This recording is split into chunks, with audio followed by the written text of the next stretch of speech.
Welcome to the Human Capital Innovations Podcast, your go-to source for personal, professional, and organizational growth and development. We hope you tune in often for all things people management, organizational development and change, organizational leadership, and social impact related. Maximize your personal and organizational potential with Human Capital Innovations Podcast.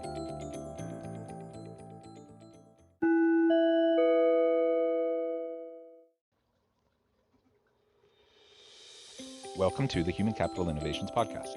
As part of our inspiring TED Talk series spotlighting can't-miss TED Talks and their key takeaways, I explore Margaret Heffernan's famous 2012 TED Talk, Dare to Disagree.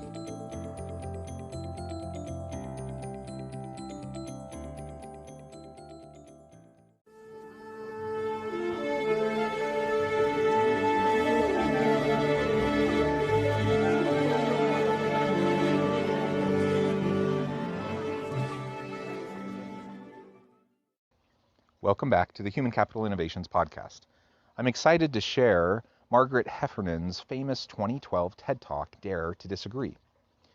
Most people instinctively avoid conflict, but as Margaret Heffernan shows us, good disagreement is central to progress. She illustrates, sometimes counterintuitively, how the best partners aren't echo chambers, and how great research teams, relationships, and businesses allow people to deeply disagree.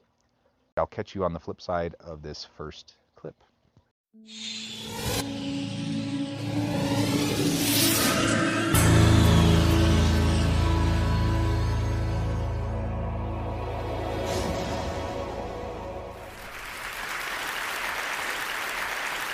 In Oxford in the 1950s, there was a fantastic doctor who was very unusual, named Alice Stewart. And Alice was unusual partly because, of course, she was a woman, which was pretty rare in the 1950s. And she was brilliant. She was one of the, at the time, the youngest fellow to be elected to the Royal College of Physicians. She was unusual, too, because she continued to work after she got married, after she had kids. And even after she got divorced and was a single parent, she continued her medical work. And she was unusual because she was really interested in a new science, the emerging field of epidemiology, the study of patterns in disease.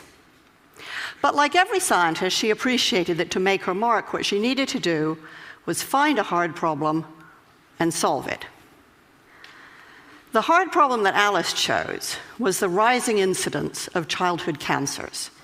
Most disease is correlated with poverty, but in the case of childhood cancers, the children who were dying seemed mostly to come from affluent families. So what, she wanted to know, could explain this anomaly? Now, Alice had trouble getting funding for her research. In the end, she got just £1,000 from the Lady Tata Memorial Prize, and that meant she knew she only had one shot at collecting her data. Now, she had no idea what to look for. This really was a needle in a haystack sort of search. So she asked everything she could think of. Had the children eaten boiled sweets? Had they consumed colored drinks? Did they eat fish and chips? Did they have indoor or outdoor plumbing? What time of life had they started school? And when her carbon-copied questionnaire started to come back, one thing and one thing only jumped out with a statistical clarity of a kind that most scientists can only dream of. By a rate of 2 to 1, the children who had died had had mothers who had been x-rayed when pregnant.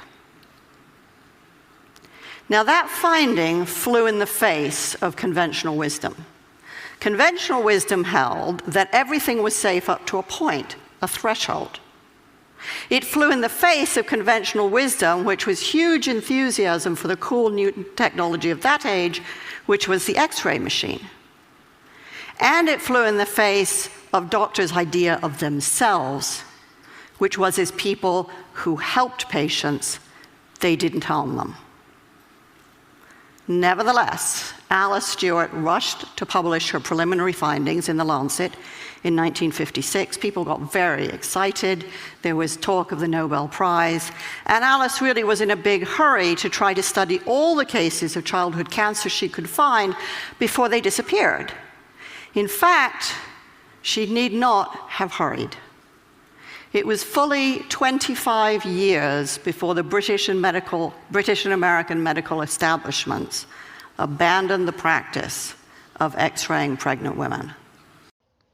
As she lays out this history, it's a little mind-boggling to think that such a major medical breakthrough, such a huge scientific discovery, took another 25 years before it could go into practice. So then the question is why? Is it just because she was a woman? People didn't take her seriously? Perhaps. That might have been part of it. And in fact, that might have been a big part of it. But as she'll continue to discuss throughout the rest of her TED Talk, that's not really the focus of her topic today. She's focusing on why, whether it was a woman or a man or whomever, why would such a huge scientific discovery not be taken seriously and implemented immediately, or at least close to immediately, especially when people's lives are at stake? It's a huge question. And frankly, it plays out over and over and over again in organizations each and every day as someone is brave enough to challenge the status quo, challenge conventional wisdom, and often, all too often, they are met with additional barriers, they're met with skepticism, and change simply doesn't happen. As she continues on in her TED Talk, she'll explore why this is the case and how we can disrupt this sort of counterintuitively negative behavior on the part of individuals, leaders, and organizations. The data was out there, it was open, it was freely available, but nobody wanted to know. A child a week was dying, but nothing changed. Openness alone can't drive change. So for 25 years, Alice Stewart had a very big fight on her hands. So how did she know that she was right? Well, she had a fantastic model for thinking. She worked with a statistician named George Neal, and George was pretty much everything that Alice wasn't. So Alice was very outgoing and sociable, and George was a recluse. Alice was very warm, very empathetic with her patients. George, frankly, preferred numbers to people. But he said this fantastic thing about their working relationship. He said, "My job is to prove Dr. Stewart wrong." He actively sought disconfirmation, different ways of looking at her models, at her statistics, different ways of crunching the data in order to disprove her. He saw his job as creating conflict around her theories, because it was only by not being able to prove that she was wrong that George could give Alice the confidence she needed to know that she was right. People simply didn't want to know. And isn't that the truth? People love their certainty. They love their comfort. They love things staying the same. When you disrupt, when you challenge the status quo, when you are putting forth ideas that are contrary to conventional wisdom and disrupt the mainstream, people will resist, almost always. And so that's certainly what she was experiencing.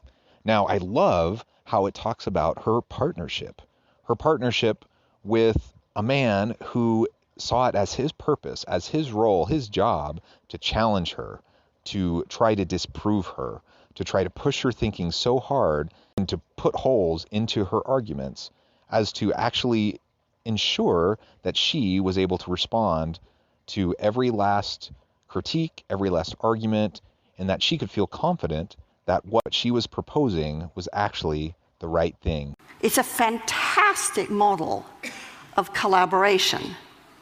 Thinking partners who aren't echo chambers. I wonder how many of us have or dare to have such collaborators. Alice and George were very good at conflict. They saw it as thinking. So what does that kind of constructive conflict require? Well, first of all, it requires that we find people who are very different from ourselves That means we have to resist the neurobiological drive, which means that we really prefer people mostly like ourselves. And it means we have to seek out people with different backgrounds, different disciplines, different ways of thinking, and different experience, and find ways to engage with them. That requires a lot of patience and a lot of energy. And the more I've thought about this, the more I think, really, that that's a kind of love, because you simply won't commit that kind of energy and time if you don't really care. And it also means that we have to be prepared to change our minds. Alice's daughter told me that every time Alice went head-to-head with a fellow scientist, they made her think and think and think again. My mother, she said, my mother didn't enjoy a fight, but she was really good at them. Conflict as thinking. Partners who get us out of our echo chambers. Purposeful diversity to challenge our thinking, to push our thinking, and to help us get to more creative, out-of-the-box solutions. We hear about this all the time. We hear about the value of diversity, the value of inclusion. We hear about the importance of disruption. But in practice, how many people are daring enough, are brave enough to actually embrace that kind of an approach in their teams and with their collaborators, with those people that they work closely with each and every day? Because it does take a tremendous amount of emotional energy to willingly invite disruption, to willingly invite argument, to willingly invite critique, to willingly invite the type of challenges to your own thinking that will help you strengthen your position. That's hard work. That takes a lot of effort. That takes a lot of energy. And frankly, most people who lead organizations, they're busy. They have a lot on their plate. They're already taxed emotionally. Their energy is needed in so many different ways. And so it's human nature. It's our natural biological response to want people who are like us, who agree with us, because then that makes it easier, at least in the short run, for us to move things forward. The problem is, in the long run, it actually isn't easier. You end up with decisions that aren't as solid, aren't as strong. You come up with solutions that aren't as innovative, aren't as valuable. And ultimately, individuals, teams, and organizations are less productive, less innovative, less creative when they don't have this type of disruptive conversation on a regular basis. Critique and disruption.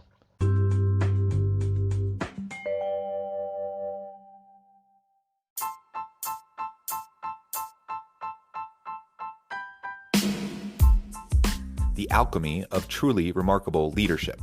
Ordinary, everyday actions that produce extraordinary results. Consider how the nature of work has shifted over the past 50 years. With increased globalization, rapid technological advancement, and the shift in economic composition, the average job of today looks very different than the average job of 50 years ago. What will the jobs and organizations of tomorrow look like? Moreover, what does this all mean for organizational leaders?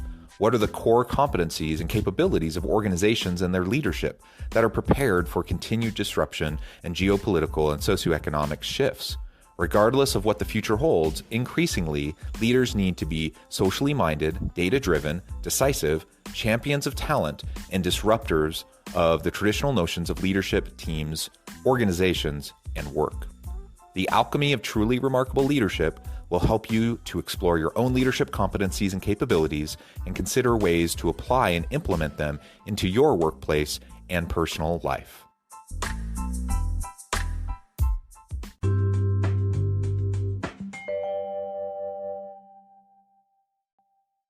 So it's one thing to do that in a one-to-one relationship. But it strikes me that the biggest problems we face, many of the biggest disasters that we've experienced, mostly haven't come from individuals, they've come from organizations, some of them bigger than countries, many of them capable of affecting hundreds, thousands, even millions of lives. So how do organizations think? Well, for the most part, they don't. And that isn't because they don't want to. It's really because they can't. And they can't because the people inside of them are too afraid of conflict. In surveys of European and American executives, fully 85% of them acknowledged that they had issues or concerns at work that they were afraid to raise. Afraid of the conflict that would provoke, afraid to get embroiled in arguments that they did not know how to manage and felt that they were bound to lose. 85% is a really big number. It means that organizations mostly can't do what George and Alice so triumphantly did. They can't think together. And it means that people like many of us who have run organizations and gone out of our way to try to find the very best people we can mostly fail to get the best out of them. 85% are afraid of conflict. And again, we're not just talking about conflict for conflict's sake. We're not talking about people just being disagreeable to be disagreeable. We're talking about someone who notices something that's wrong. There's a problem, there's with process, procedure, with policy, or with a product or how we interact with customers. They see something wrong. They see something that needs to be fixed, something that's perhaps even troubling or something they need to call out, to address. And 85% are afraid of constructive dialogue. Conflict really is just challenging the status quo within an organization. They don't feel like they are in a safe place to be able to bring those things up, even though research has shown that so many other people have those same concerns. Nobody feels safe to bring up those concerns. So how do you foster the courage? How do you foster an environment where people do feel safe, where people understand that it's their responsibility to challenge, it's their responsibility to seek out constructive conflict, because it is that within that constructive conflict that we collectively are doing our thinking. And without doing collective thinking, we're truly not achieving an organization's potential, because we're not tapping into individuals' potential or teams' potential. So how do we develop the skills that we need? Because it does take skill and practice too. If we aren't going to be afraid of conflict, we have to see it as thinking, and then we have to get really good at it. So recently I worked with an executive named Joe, and Joe worked for a medical device company. And Joe was very worried about the device that he was working on.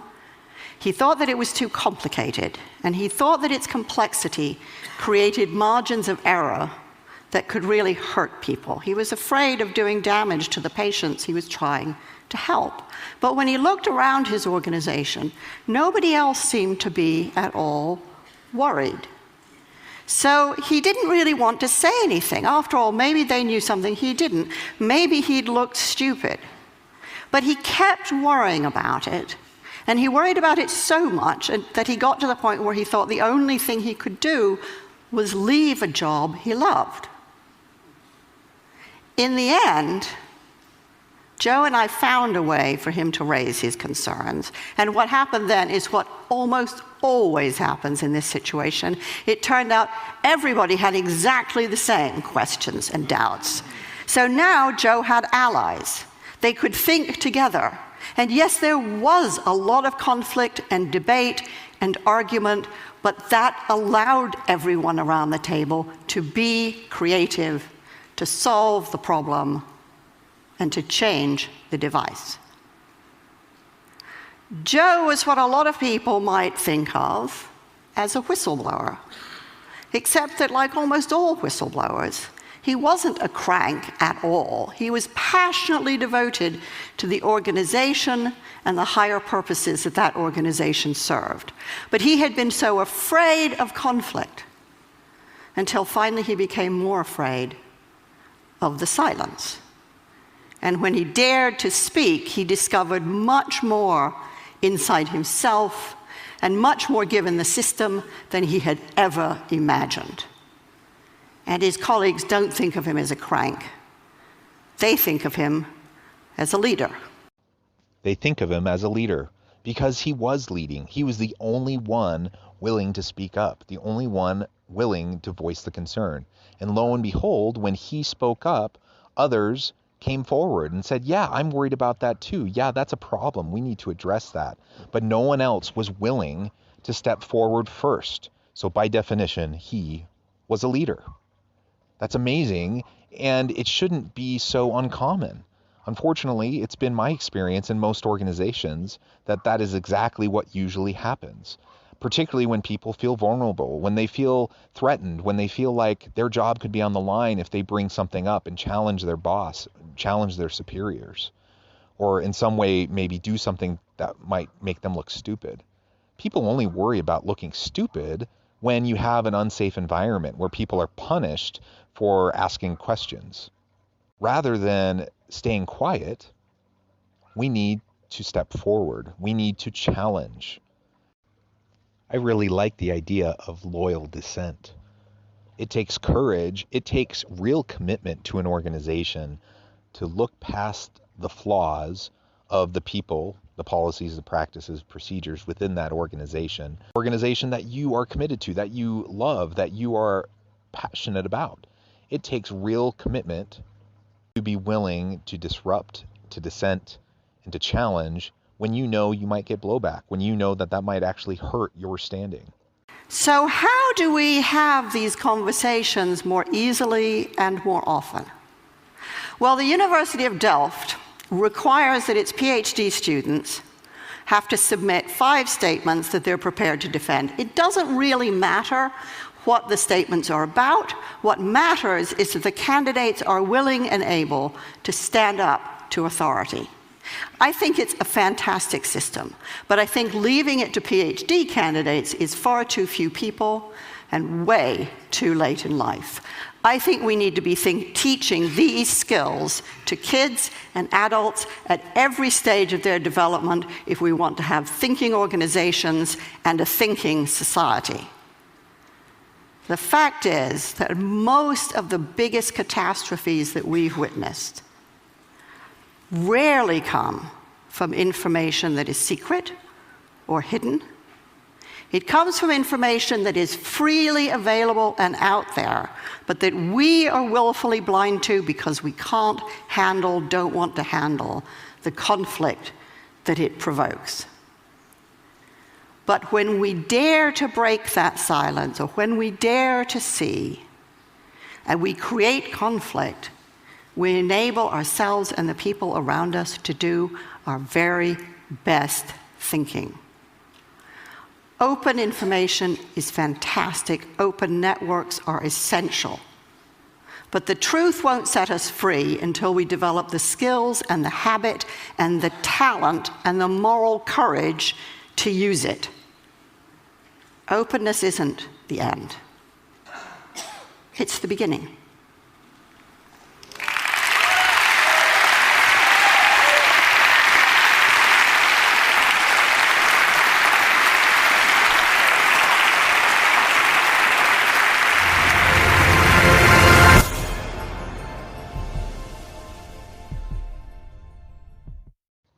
We need to develop the skill, to develop our talent around courageous dissent, around challenging, around disrupting the status quo, around being willing to speak up when the silence is deafening, when injustices are occurring, when problems are hurting people.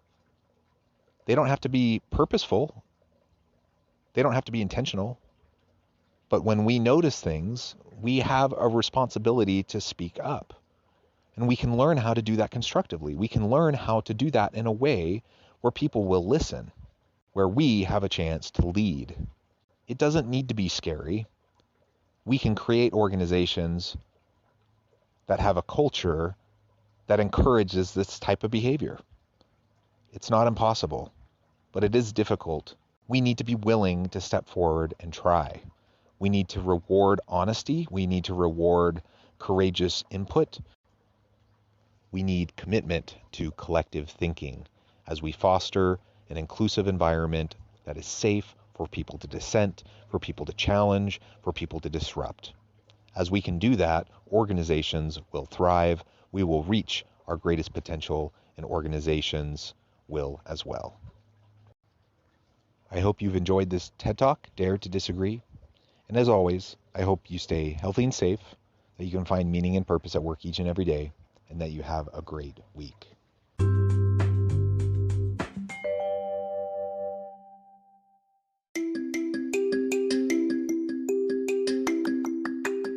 I'm excited to announce the publication of my new book from HCI Press, Bluer Than Indigo Leadership: The Journey of Becoming a Truly Remarkable Leader. Early in my adult life, I learned about an Asian proverb that translates as bluer than indigo. If you think about the color indigo, it is a brilliant, deep, and vibrant blue, what some would call the bluest of blues. To have something that is bluer than indigo is rare and truly remarkable. Contrary to popular myth, there is no one-size-fits-all or cookie-cutter approach to effective leadership. There's no silver bullet, no secret sauce, no go-to model that will solve all of our problems. The truth is, great leaders have all had their unique strengths and flaws, and have all had to discover and then pave their own distinctive path in their life's journey to fulfill their leadership potential. Bluer Than Indigo Leadership will help you discover your own path and explore those ordinary, everyday actions that will help you respond to an uncertain future and produce extraordinary results for individuals, teams, and organizations.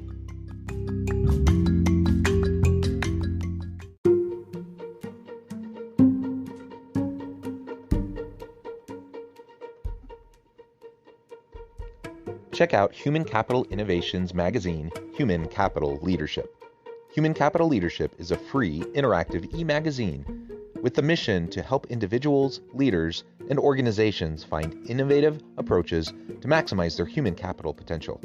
We publish issues quarterly in August, November, February, and May. Take a look at the latest issue and let us know what you think.